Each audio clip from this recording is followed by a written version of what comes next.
ఈ థర్డ్ క్వశ్చన్లో భాగంగా స్ట్రెస్ రిడక్షన్ ఐడియాస్ అంటే స్ట్రెస్ని తగ్గించుకునేటువంటి ఐడియాస్, ఆలోచనలు. మరి స్ట్రెస్ని ఎట్లా తగ్గించుకుంటాం మనకి ఏదైనా స్ట్రెస్ వచ్చినప్పుడు అంటే, స్ట్రెస్ను తొలగించుకోవడంలో భాగంగా మనకు చాలా ఉన్నాయి.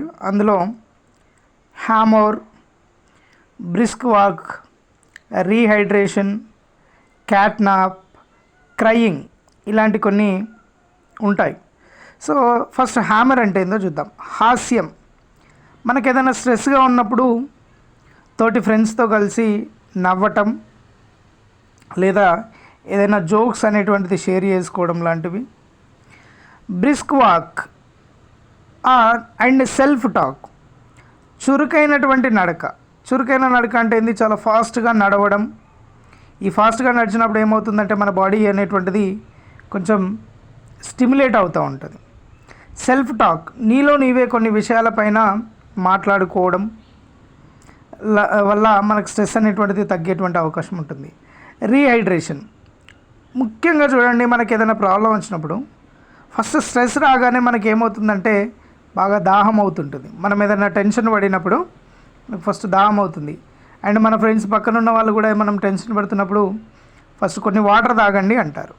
సో వాటర్ తాగడం అనేటువంటిది ఏంది? రీహైడ్రేషన్. మనకు గొంతులో తడి ఆడిపోవడం అనేటువంటిది జరుగుతుంది స్ట్రెస్లో కారణంగా. అప్పుడు వాటర్ తాగడం అనేటువంటిది చేయడం. Cat nap. క్యాట్ న్యాప్ అంటే పిల్లి నిద్ర తెలుగులో చెప్పుకోవాలంటే. సో ఏంటంటే కొద్దిసేపు, very short time, 5 minutes 10 minutes నిద్రపోవడం ఏదైతే ఉంటుందో దాన్ని క్యాట్ న్యాప్ అంటాం. Power nap. పవర్ న్యాప్ అంటే కొంచెము తక్కువసేపు పడుకున్నా కూడా ఎక్కువ మనకు తక్కువసేపు పడుకున్నా కూడా ఎక్కువ స్ట్రెస్ అనేటువంటిది రిమూవ్ చేయడం అనేటువంటిది ఇదొక రకమైనటువంటి స్ట్రెస్ను రిడ్యూస్ చేసేటువంటి అంశం. క్రయింగ్. క్రయింగ్ అంటే మనకు బాగా తెలిసి ఏడవటం. జనరల్గా మనం ప్రతిసారి చూస్తూ ఉంటాము, ఏదైనా పరిస్థితి వచ్చినప్పుడు ఏడ్చిన తర్వాత, అంటే బాగా ఏడ్చిన తర్వాత మన మనసు అనేటువంటిది తేలికపడినట్టుగా, కుదుటపడినట్టుగా ఉంటుంది.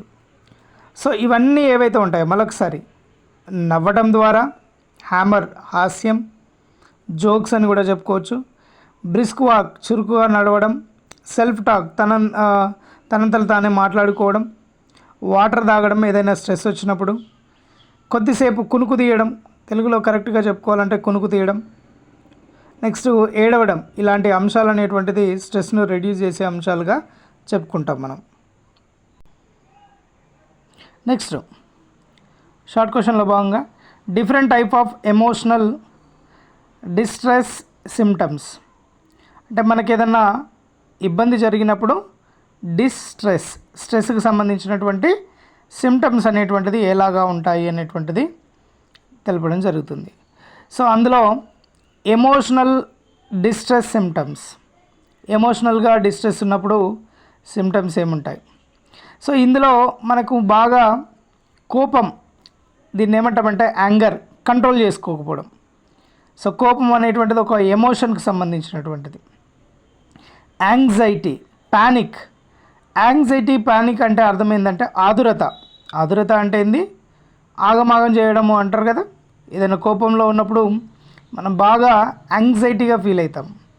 లేదు ఏదైనా సంతోషంగా ఉన్నప్పుడు కూడా యాంగ్జైటీగా ఫీల్ అవుతాం.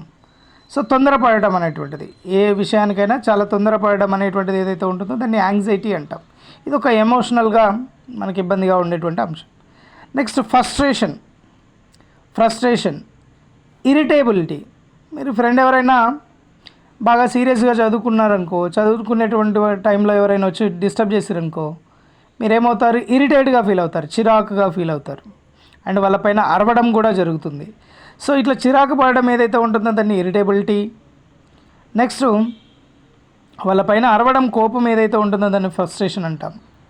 కొన్నిసార్లు మనము ఒంటరిగా నడుస్తున్నప్పుడు మన వైపు డాగ్ రావడం, స్నేక్ రావడం, ఇలాంటివి ఏవైనా ఉంటే మనం భయపడుతూ ఉంటాం, ఫియర్. సో ఇవన్నీ ఎమోషనల్గా ఉండేటువంటి మనకు సిమ్టమ్స్గా చెప్తాం, ఎమోషనల్ డిస్ట్రెస్ సిమ్టమ్స్గా చెప్తాం. Next physical distress symptoms. Headache, మనం చాలాసార్లు బాగా ఇబ్బందిగా ఫీల్ అయ్యేటువంటి పరిస్థితి headache. Next neck pain, neck అంటే మెడలు లాగడం అనేటువంటిది, మెడల్ నొప్పి. నెక్స్ట్ బ్యాక్ పెయిన్, నడుము నొప్పి అనేటువంటిది. ఇవన్నీ ఏంటంటే ఫిజికల్, మన బాడీలో వచ్చేటువంటి ఇబ్బందులు ఇవి. Next intestinal. ఇంటెస్టైనా అంటే అర్థం ఏంటంటే ప్రేగులు, పేగులను ఇంటెస్టైన్ అంటాము. గట్ అన్న కూడా ఇంటెస్టైనే. సో మరి ఈ జీర్ణాశయం ఏదైతే ఉంటుందో, జీర్ణాశయం లోపల, మన కడుపు లోపల, జీర్ణాశయం లోపల మీరు అందరూ ఎంహెచ్డబ్ల్యూకు సంబంధించినటువంటి వ్యక్తులే కాబట్టి మీకు ఈజీగా ఐడియా ఉంటుంది. సో ఇంటెస్టైనల్ జీర్ణాశయంకి సంబంధించినటువంటిది. Heart burn. సో గుండెలో మంట రావడం, అప్పుడప్పుడు మనకు గుండెలో బాగా మంటగా ఉంటుంది. కారణం ఏంటంటే మనం తిన్నటువంటి ఆహారం ఏదైతే ఉంటుందో ఆ ఆహారము అరగడం కోసం కొన్ని జీర్ణరసాలు అనేటువంటిది రిలీజ్ అవుతాయి, ఎంజైమ్స్ అంటాం వాటిని. ఆ ఎంజైమ్స్ అనేటువంటిది అధికం కావడం వల్ల మంట రావడం, గుండెలో మంట రావడం. Next diarrhoea, constipation. డయేరియా అంటేనేమో అధికంగా మనకు మోషన్స్ అనేటువంటిది జరగడం, ఎక్కువ మోషన్స్ రావడం.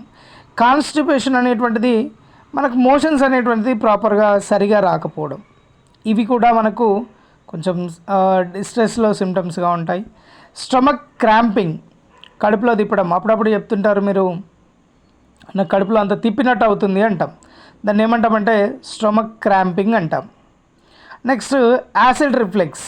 యాసిడ్ రిఫ్లెక్స్ అంటే అర్థం ఏంటంటే పుల్లని బేకోట్లు అనేటువంటిది రావడం, మనకు పుల్లగా పైకి బేకోట్లు అనేటువంటిది వస్తూ ఉంటాయి, అది. నెక్స్ట్ ఫ్లాటులెన్స్ అంటే గ్యాస్ ప్రాబ్లం. మనం అప్పుడప్పుడు తిన్న తర్వాత మనకు బేకోట్ల లాగా గ్యాస్ అనేటువంటిది రిలీజ్ కావడం జరుగుతుంది. సో ఈ ప్రాబ్లమ్స్ అన్నీ ఏవైతే ఉంటాయో, కోపం కావచ్చు, ఆదురత కావచ్చు, నెక్స్ట్ చిరాకు పడటం, భయం అనేటువంటిది ఎమోషనల్ కింద వస్తాయి. Next headache, next neck pain, తర్వాత నడుము నొప్పి అనేటువంటిది మనకు ఫిజికల్ ప్రాబ్లమ్స్ కింద వస్తాయి. జీర్ణాశయము, ప్రేగుల్లో ఉండేటువంటి దానిలో హార్ట్ బర్న్, డయేరియా, అధికంగా మోషన్స్ కావడం, కాన్స్టిపేషన్, సరిగా మోషన్స్ కాకపోవడం, స్టమక్ క్రాంపింగ్, కడుపులో తిప్పినట్టు కావడం, యాసిడ్ రిఫ్లెక్స్, పుల్లగా బేకోట్లు అనేటువంటిది రావడం, గ్యాస్ రావడం అనేటువంటిది ఎమోషనల్ డిస్ట్రెస్.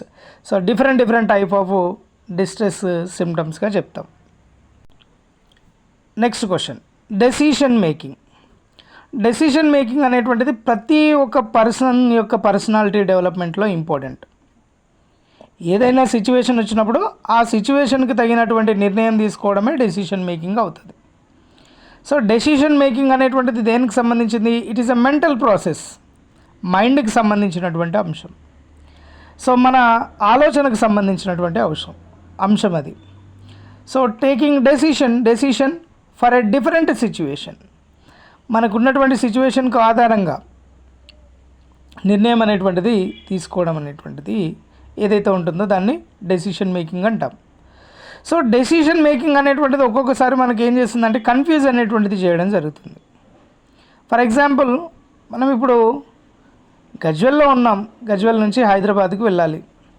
సో వెళ్ళాలంటే మనకు బస్ అనేటువంటిది కావాలి, చాలా నెంబర్ ఆఫ్ బస్సెస్ ఉంటాయి.